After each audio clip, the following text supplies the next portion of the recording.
ನಮಸ್ಕಾರ. ಸುದ್ದಿ ಮೃದಂಗ ವಿಶೇಷ ಕಾರ್ಯಕ್ರಮಕ್ಕೆ ಸ್ವಾಗತ. ನಾನು ಎಚ್.ಎಸ್. ಸುಧೀಂದ್ರ ಕುಮಾರ್. ಎರಡು ವಿಷಯಗಳನ್ನು ನಿಮ್ಮ ಗಮನಕ್ಕೆ ತರುವಂತಹ ವಿಶೇಷ ಕಾರ್ಯಕ್ರಮ. ಮೇ ಅಥವಾ ಜೂನ್ನಲ್ಲಿ GBA ಚುನಾವಣೆ, ಬಾರ್ ಓಪನ್ ಮಾಡದಂತೆ ನಾಗರಿಕರ ಪ್ರತಿಭಟನೆ. ಎರಡು ಸುದ್ದಿಗಳನ್ನು ನಿಮ್ಮ ಗಮನಕ್ಕೆ ಇವತ್ತು ವಿಶೇಷವಾಗಿ ತರ್ತಾ ಇದ್ದೇನೆ. BBMP ಈಗ ಗ್ರೇಟರ್ ಬೆಂಗಳೂರು ಅಥಾರಿಟಿ ಆದ ಮೇಲೆ ಅದರ ಚುನಾವಣೆಯ ಪ್ರಕ್ರಿಯೆಗಳು ನಡೀತಾ ಇದೆ. ಇನ್ನೇನು ಜನವರಿಯಲ್ಲಿ ಚುನಾವಣೆ ಆಗುತ್ತೆ, ಫೆಬ್ರವರಿಯಲ್ಲಿ ಚುನಾವಣೆ ಆಗುತ್ತೆ ಅಂತ ಅನೇಕರು ಭಾವಿಸಿಕೊಂಡು ಈಗಾಗಲೇ ಸಾಕಷ್ಟು ತಯಾರಿಯನ್ನು ನಡೆಸಿದ್ದಾರೆ. ನಾನೇ ಅಭ್ಯರ್ಥಿ ಎನ್ನುವಂಥ ಚಟುವಟಿಕೆಗಳು ಈಗಾಗಲೇ ಆರಂಭವಾಗಿದೆ. ಇನ್ನು ಮೀಸಲಾತಿ ಆಗಬೇಕಾಗಿದೆ. ಆದರೂ ಕೂಡ ಅಭ್ಯರ್ಥಿಗಳ ಓಡಾಟಕ್ಕೇನು ಕೊರತೆಯಾಗಿಲ್ಲ. ಆದರೆ ಅಭ್ಯರ್ಥಿ ಆಗುವವರಿಗೆ ಒಂದಷ್ಟು ನಿರಾಸೆ ಅಂತ ಹೇಳಿದ್ರೆ, ಫೆಬ್ರವರಿ ಮಾರ್ಚ್ನಲ್ಲಿ ಚುನಾವಣೆ ಆಗುತ್ತೆ ಅನ್ನುವಂಥ ಆಲೋಚನೆಯಲ್ಲಿದ್ದಂಥವ್ರಿಗೆ ಮೇವರೆಗೂ ಚುನಾವಣೆ ಆಗೋದಿಲ್ಲ ಅನ್ನುವಂತಹ ಒಂದು ಸುದ್ದಿ ಎಲ್ಲೋ ಒಂದು ಕಡೆಗೆ ನಿರಾಸೆ ತಂದಿದೆಯೇನೋ ಅಂತ ಅನ್ನಿಸ್ತಾ ಇದೆ. 5 ನಗರ ಪಾಲಿಕೆಗಳ ಸಾರ್ವತ್ರಿಕ ಚುನಾವಣೆಗೆ ವಾರ್ಡ್ವಾರು ಮತದಾರ ಪಟ್ಟಿ ತಯಾರಿಸುವ ವೇಳಾಪಟ್ಟಿಯನ್ನು ರಾಜ್ಯ ಚುನಾವಣಾ ಆಯೋಗ 1.5 ತಿಂಗಳು ವಿಸ್ತರಣೆಯನ್ನು ಮಾಡಿದೆ. ಮತದಾರರ ಪಟ್ಟಿಯ ಪರಿಷ್ಕರಣೆಗೆ 1.5 ತಿಂಗಳು ವಿಸ್ತರಣೆಯನ್ನು ಮಾಡಿದ್ರೆ ಸಹಜವಾಗಿ ಅಲ್ಲಿಂದ 1.5 ತಿಂಗಳು ಆದರೂ ಕನಿಷ್ಠ ಚುನಾವಣೆ ಮುಂದಕ್ಕೆ ಹೋಗುತ್ತೆ ಅನ್ನುವಂಥದ್ದು ಸತ್ಯವಾದ ಮಾತು. ಆರಂಭಿಕ ಹಂತದೊಳಗೆ ಜನವರಿ 29ನೇ ತಾರೀಕಿನೇ ವಾರ್ಡ್ವಾರು ಮತದಾರ ಪಟ್ಟಿ ಪ್ರಕಟವಾಗಬೇಕಾಗಿತ್ತು. ಜನವರಿ 29ಕ್ಕಾಗಬೇಕಾಗಿತ್ತು. ಅದನ್ನು ವೇಳಾಪಟ್ಟಿಯನ್ನು ಪರಿಷ್ಕರಿಸಿ 2026 ಮಾರ್ಚ್ 16ರಂದು ಮತದಾರರ ಅಂತಿಮ ಪಟ್ಟಿ ಪ್ರಕಟಿಸಲಾಗುತ್ತದೆ ಅಂಥೇಳಿ ಚುನಾವಣಾ ಆಯೋಗ ಹೇಳಿದೆ. ಮಾರ್ಚ್ 16ನೇ ತಾರೀಕು ಮತದಾರರ ಅಂತಿಮ ಪಟ್ಟಿಯನ್ನು ಪರಿಷ್ಕರಣೆ ಪಟ್ಟಿಯನ್ನು ಪ್ರಕಟಣೆಯನ್ನು ಮಾಡೋದರಿಂದ ಚುನಾವಣೆ ಮೇಗೆ ಹೋಗ್ಬೋದು ಅಥವಾ ಜೂನ್ ತಿಂಗಳಲ್ಲಿ ಆಗಬಹುದು. ಆ ಮೇ ತಿಂಗಳಲ್ಲಿ ಏನಾದರೂ ಮುಖ್ಯವಾಗಿರ್ತಕ್ಕಂತಹ ಪರೀಕ್ಷೆಗಳೇನಾದರೂ ಎದುರಾದರೆ ಅದು ಜೂನ್ ಜುಲೈಗೆ ಹೋದರೂ ಅಚ್ಚರಿ ಇಲ್ಲ.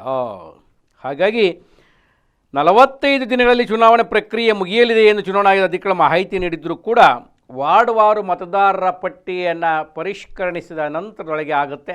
ಹಾಗಾಗಿ ಗ್ರೇಟರ್ ಬೆಂಗಳೂರು ಅಥಾರಿಟಿಯ ಸದಸ್ಯ ಆಕಾಂಕ್ಷಿಗಳೇನಿದ್ದೀರಿ, ಸ್ವಲ್ಪ ಇನ್ನೂ ಒಂದು 6 ತಿಂಗಳು ಕಷ್ಟಪಡಬೇಕು. 6 ತಿಂಗಳು ಒಂದಷ್ಟು ಕೈ ಮುಂದೆ ಮಾಡಬೇಕಾಗುತ್ತೆ ಅನ್ನೋ ಗೊತ್ತಿಲ್ಲ.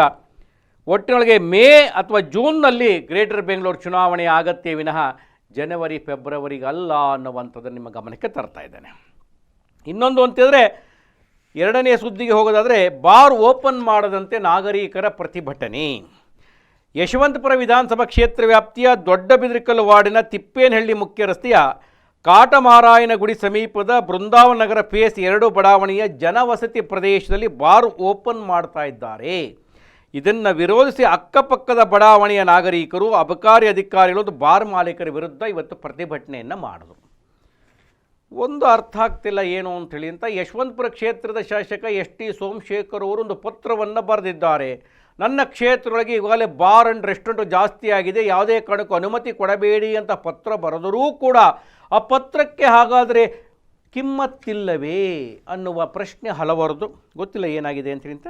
ಈ ಬಡಾವಣೆಯಲ್ಲಿ ವಾಸವಾಗಿರ್ತಕ್ಕಂಥ ಶ್ಯಾಮಲಾ ಅಂತಕ್ಕಂಥವ್ರು ಮಾತನಾಡಿ, ಬಾರ್ ಓಪನ್ ಆಯಿತು ಅಂತ ಹೇಳಿದ್ರೆ ಪುಂಡು ಪೋಖರಿಗಳ ಸಂಖ್ಯೆ ಜಾಸ್ತಿ ಆಗುತ್ತೆ, ಮಹಿಳೆಯರಿಗೆ ಅಭದ್ರತೆ ಕಾಡುತ್ತೆ, ಸುರಕ್ಷತೆ ಇರಲ್ಲ, ಕೆಲಸ ಮುಗಿಸ್ಕೊಂಡು ಮನೆಗೆ ಬರೋವಂಥವ್ರಿಗೆ ಸಾಕಷ್ಟು ತೊಂದರೆ ಆಗುತ್ತೆ. ಹಾಗಾಗಿ ಬಾರ್ ಓಪನ್ ಮಾಡಲೇಬಾರ್ದು ಅಂಥೇಳಿ ಅಧಿಕಾರಿಗಳ ವಿರುದ್ಧ ಆಕ್ರೋಶವನ್ನು ವ್ಯಕ್ತಪಡಿಸಿದ್ರು.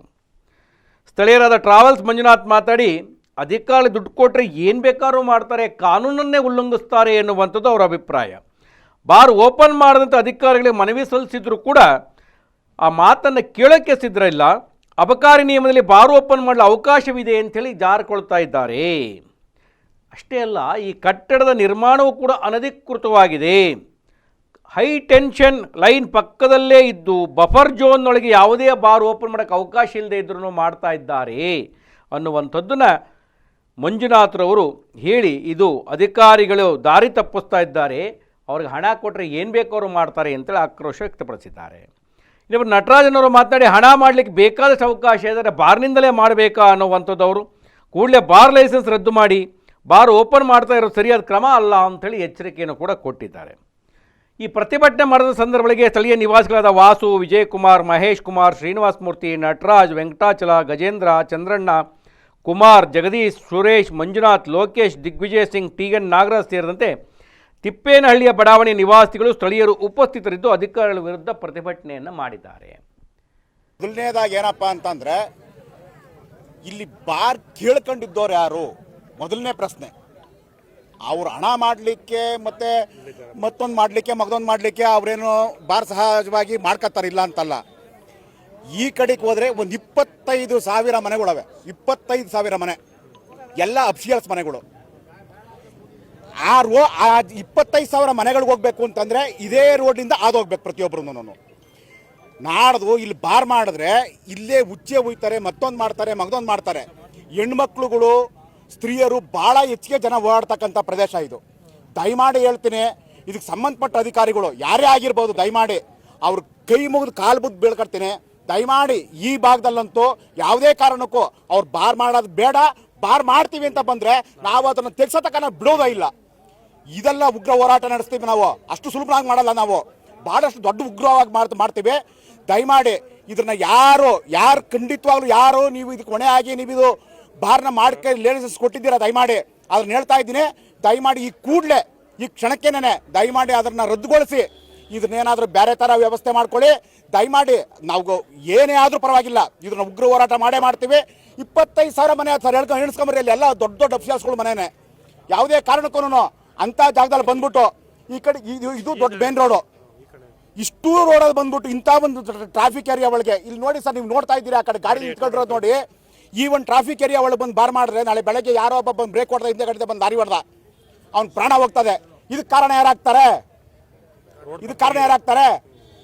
ದಯಮಾಡಿ ಯಾರು ಏನೇ ಹೇಳಿದ್ರು ಸ್ವಾಮಿ, ದಯಮಾಡಿ ಅಧಿಕಾರಿಗಳು ಇದನ್ನ ದುಡ್ಡನ್ನ ಅವ್ರು ಲಂಚ ತಗೊಂಡು ಮಾಡಿರ್ತಕ್ಕಂಥ ವ್ಯವಸ್ಥೆ ಬಿಟ್ಟರೆ ಕಾನೂನು ಅಡಿ ಒಳಗೆ ಆಗಿರ್ತಕ್ಕಂಥ ವ್ಯವಸ್ಥೆ ಅಂತೂ ಸತ್ಯವಾಗಿಯೂ ಅಲ್ಲ. ಈ ಅಧಿಕಾರಿಗಳ ಧೋರಣೆ ಹೇಗಿದೆ ಅಂದರೆ, ಅವ್ರು ದುಡ್ಡು ಕೊಟ್ಟರೆ ಸರ್ಕಾರದ ಜಾಗನೂ ಬರ್ಕೊಡ್ತಾರೆ.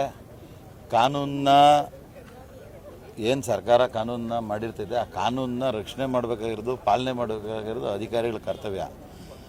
ಅವರಿರೋದೇ ಕಾನೂನನ್ನ ಉಲ್ಲಂಘನೆ ಮಾಡಿ ಬೇಕಾಬಿಟ್ಟು ಯಾರಿಗೇನು ಸಹಾಯ ಮಾಡ್ಬೋದು ಅಂತೇಳಿ ದುಡ್ಡು ಕೊಟ್ಟರೆ ಏನು ಬೇಕಾದ್ರೂ ಮಾಡೋವಂಥ ಪರಿಸ್ಥಿತಿ ಬಂದೈತೆ. ಈಗಾಗಲೇ ಈ ಪಕ್ಕದ ಏನು ನೀವು ಬಾರ್ ನೋಡ್ತಾ ಇದ್ದೀರಲ್ಲ, ಈ ಪಕ್ಕದ ಮನೆಯವರು ಕಳೆದ 2 ವರ್ಷದಿಂದ ಸತತವಾಗಿ ಸಂಬಂಧಪಟ್ಟ ಎಲ್ಲ ಇಲಾಖೆಗೂ ಅವರು ಅರ್ಜಿ ಕೊಟ್ಟಿದ್ದಾರೆ. ಆದರೆ ಯಾವುದೇ ಪ್ರಯೋಜನ ಆಗಿಲ್ಲ. ಈ ಅಕ್ಕಪಕ್ಕದ ಬಡಾವಣೆ, ಈ ಬಡಾವಣೆ, ಈ ಗ್ರಾಮದ ನಿವಾಸಿಗಳೆಲ್ಲ ಸೇರಿ ಸಂಬಂಧಪಟ್ಟ BBMP ಅವ್ರಿಗೆ, ಅಬಕಾರಿ ಅವ್ರಿಗೆ, ಪ್ರತಿಯೊಬ್ಬರಿಗೂ ಅರ್ಜಿ ಕೊಟ್ಟು ಇಲ್ಲಿ ಕಾನೂನನ್ನ ಉಲ್ಲಂಘನೆ ಮಾಡಿ ಇದನ್ನು ಮಾಡ್ತಾ ಇದ್ದಾರೆ. ಯಾವುದೇ ಕಾರಣಕ್ಕೂ ಮಾಡಬಾರ್ದು ಅಂದರೆ ಅವರು ನಾವು ಏನು ಹೇಳ್ತೀವಿ ಅದನ್ನು ಕೇಳಿಸ್ಕೊಳಕ್ಕೆ ಅವ್ರು ರೆಡಿನೇ ಇಲ್ಲ. ನಾವು ನಿನ್ನೆ ದಿವಸ ಒಬ್ಬರು ಅಬಕಾರಿ ಉಪಾಯುಕ್ತರನ್ನ ಭೇಟಿ ಮಾಡಿದ್ವಿ. ಅವ್ರು ಏನು ಹೇಳ್ತಾರೆ, ನಮ್ಮ ಸಮಸ್ಯೆನ ಕೇಳೋಕ್ಕೆ ರೆಡಿ ಇಲ್ಲ. 1967 ಅಬಕಾರಿ ರೂಲ್ 5 ನಮಗೆ ಕಾನೂನಲ್ಲಿ ಮಾಡೋಕ್ಕೆ ಅವಕಾಶ ಐತೆ. ಇಲ್ಲಿ ರೆಸಿಡೆನ್ಷಿಯಲ್ ಏರಿಯಾದಲ್ಲಿ ಕೊಡಬಾರ್ದು ಅಂತ ಕಾನೂನಲ್ಲೂ ಹೇಳಲ್ಲ. ಹಂಗಾಗಿ ನಿಮ್ಮ ಅರ್ಜಿನ ಮುಕ್ತಾಯ ಮಾಡಿದ್ದೀವಿ ಅಂತ ನಮಗೊಂದು ಎಂಡರ್ಸ್ಮೆಂಟ್ ಕೊಟ್ಟಿದ್ರು. ನಾವು ಹೋಗಿ ಅಲ್ಲಿ ಎನ್ಕ್ವೈರಿ ಮಾಡಿ ನೋಡ್ರಿ, ಇದು BBMP ಲಿಮಿಟ್ಸಲ್ಲಿದೆ. ಅನ್ನತ ರೈಸ್ ಕನ್ಸ್ಟ್ರಕ್ಷನು ತಾವು ನೋಡ್ಬೋದ ಮೇಲೆ 4 ಫ್ಲೋರ್ ಇದೆ. ಏಪ್ರಿಲ್ 4, 2025 ಆದಮೇಲೆ BBMPಗೆ ಏನು ಸುಪ್ರೀಂ ಕೋರ್ಟ್ ಡೈರೆಕ್ಷನ್ ಬಂತು, ಅದಾದಮೇಲೆ ಬೆಸ್ಕಾಮಿಂದ ಯಾವುದೇ ಕನೆಕ್ಷನ್ ಕೊಡ್ತಾ ಇಲ್ಲ. ಆದರೆ ಇಲ್ಲಿ ಇವ್ರು ಗೋಲ್ಮಾಲ್ ಮಾಡಿ ಬೆಸ್ಕಾಂ ಅಧಿಕಾರಿಗಳು ಶಾಮೀಲಾಗಿ ಇದಕ್ಕೆ ಕರೆಂಟ್ ಕನೆಕ್ಷನ್ ಕೊಟ್ಟಿದ್ದಾರೆ. ಈ ಕ್ಷೇತ್ರದ ಶಾಸಕ ಎಸ್.ಟಿ. ಸೋಮಶೇಖರ್ ಅವರು ಬರೆದ ಪತ್ರದ ಬಗ್ಗೆಯೂ ಕೂಡ ಈ ಸಂದರ್ಭ ಗಮನ ಸೆಳೀತಾ ಇದ್ದೇವೆ. ಸೋಮಶೇಖರ್ ಅವರೇ ಇದನ್ನೇ ಒಂದು ಚಾಲೆಂಜ್ ಆಗಿ ತೆಗೆದುಕೊಂಡು ಈ ಬಾರ್ ಆ್ಯಂಡ್ ರೆಸ್ಟೋರೆಂಟನ್ನು ಮುಚ್ಚಿಸುವುದರ ಮೂಲಕವಾಗಿ ನಿಮ್ಮ ಪತ್ರಕ್ಕೆ ಬೆಲೆಯನ್ನು ಕೊಡಿಸಬೇಕು ಅಂತೇಳಿ ಅಲ್ಲಿದ್ದಂಥ ಹಲವರು ಹೇಳಿದ್ದಾರೆ. ಹಾಗಾಗಿ ಬಹುಶಃ ಬೆಳಗಾವಿಯ ಸೆಷನ್ ಮುಗಿಸ್ಕೊಂಡು ಬಂದ ಮೇಲೆ ಗಮನ ಹರಿಸ್ತೀರಿ ಅನ್ನುವಂಥದ್ದು ಎಲ್ಲರ ಆಶಯವಾಗಿದೆ ಅಂತ ಹೇಳ್ತಾ 2 ಸುದ್ದಿಗಳು ನಿಮ್ಮ ಗಮನಕ್ಕೆ ತಂದಿದ್ದೇನೆ. GBA ಚುನಾವಣೆ ಮೇ ಅಥವಾ ಜೂನ್ನಲ್ಲಾಗ್ಬೋದು. ಮತದಾರ ಪಟ್ಟಿ ಪರಿಷ್ಕರಣೆ ಆಗ್ತಾ ಇದೆ ಅಂತ ಹೇಳ್ತಾ ಬಾರ್ ಓಪನ್ ಮಾಡದಂತೆ ನಾಗರಿಕರು ಪ್ರತಿಭಟನೆ ಮಾಡಿದ್ದಾರೆ ಅಂತ 2 ಸುದ್ದಿಯನ್ನು ಕೊಟ್ಟಿದ್ದೇನೆ. ಮತ್ತೆ ವಿಶೇಷವಾದ ಸುದ್ದಿ, ವಿಶೇಷವಾದ ಮಾಹಿತಿಯನ್ನು ಹೊತ್ತು ಬರ್ತೇನೆ. ನಮಸ್ಕಾರ.